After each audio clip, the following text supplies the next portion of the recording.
In Winterfell, Peter Baelish continues his manipulations, this time targeting Bran Stark by gifting him the Valyrian steel dagger wielded by the assassin sent after him so many years earlier, when he lay in a coma after his fall, only saved by the intervention of his mother and the direwolf Summer. However, Bran responds coldly and makes it clear he knows of Littlefinger's schemes in King's Landing by repeating the line, "Chaos is a ladder," which Lord Baelish once said to Varys the Spider during a private conversation in the throne room of the capital. When Littlefinger leaves, Mira Reed tells Bran she is returning to her home in the marshlands of the Neck, and becomes upset when Bran shows no emotion or significant interest in her departure. The new three-eyed raven simply replies that he has seen too much and has too many memories to live as the Bran she once knew.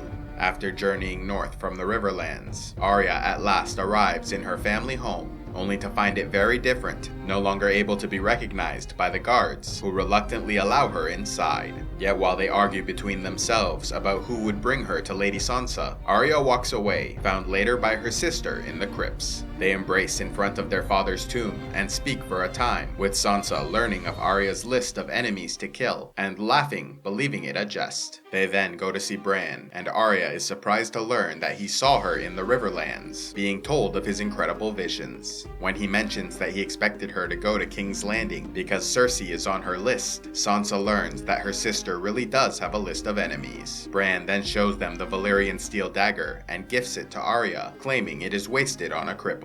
Arya later puts the dagger to use while training with Brienne of Tarth, impressing everyone with her skill as she fights in the Braavosi style with her thin, lightweight sword. Sansa watches them interact from a distance and appears uneasy and even disturbed when Arya suggests that Brienne of Tarth has sworn an oath to both Stark daughters, and leaves upset after seeing her sister's skill with a blade and how well the two get along. On Dragonstone, King Jon Snow meets with Queen Daenerys Targaryen and takes her through the Dragonglass mine, which he claims has all the raw material they will need. He then takes her further into the caves and reveals ancient drawings on the walls made by the Children of the Forest thousands of years earlier. These markings displayed the alliance between the children and humans as they fought together against an army of the dead. Daenerys now appears convinced that there may indeed be a threat in the far north and agrees to bring her armies, resources, and dragons to help them fight this war if Jon Snow would bend the knee and become her subject. He again refuses, but she persists, saying it is the only way to save his people, and he appears to then consider the offer. However, soon they leave the mine and are met by Varys and Tyrion, who inform the Queen of the loss of their ships in the Westerlands during the capture of Casterly Rock, and the loss of Highgarden and their Tyrell allies. Although Daenerys still has the largest army in Westeros, she is furious at the state of her campaign, having lost her Dornish allies, her Greyjoy fleet, her Tyrell allies and their holdings, as well as losing her Western fleet and access to the Unsullied, who are now stranded across the continent. In addition, the loss of the Reach means she has lost the main source of food for her army. Tyrion advises that they stick to the plan of laying siege to King's Landing, but Daenerys insists she must mount her dragon and rain fire upon the Red Keep. Tyrion again advises against the killing of innocents in the capital city, and when she turns to Jon Snow for advice, he states that she must prove herself different from other rulers. Later, Jon and Davos speak privately with Missandei, inquiring about Daenerys and learning that her followers truly love and believe in her cause.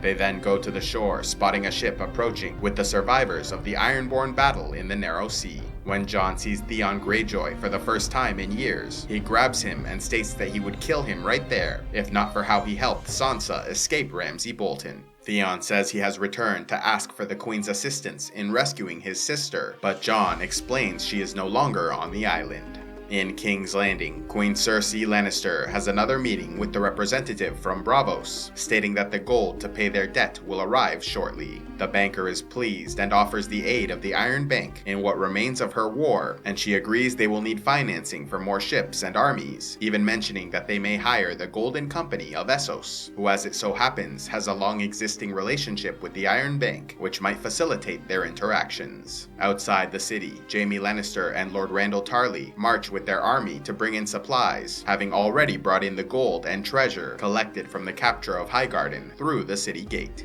However, they are suddenly attacked by a large Dothraki army led by Queen Daenerys Targaryen, mounted upon her dragon Drogon. The royal army does its best to position themselves to defend against the attack, but the creature devastates their lines with dragon fire, burning their supply train and allowing the Dothraki to take advantage of the chaos as they plunge into battle. Jaime then sent Sir Bronn of the Blackwater to unleash the scorpion specially constructed for such an attack and successfully struck the dragon before he was forced to dive away, avoiding the dragon fire that took out the weapon. Wounded, Drogon has no choice but to land, and Daenerys dismounts to try and help dislodge the bolt under its wing. Tyrion Lannister then watches from afar as his brother Jaime spots the Dragon Queen and foolishly charges after her, only for Drogon to breathe a stream of dragon fire that would surely have killed him if not for the last-second intervention of someone who charges in on a horse and throws himself to knock Jaime into nearby waters.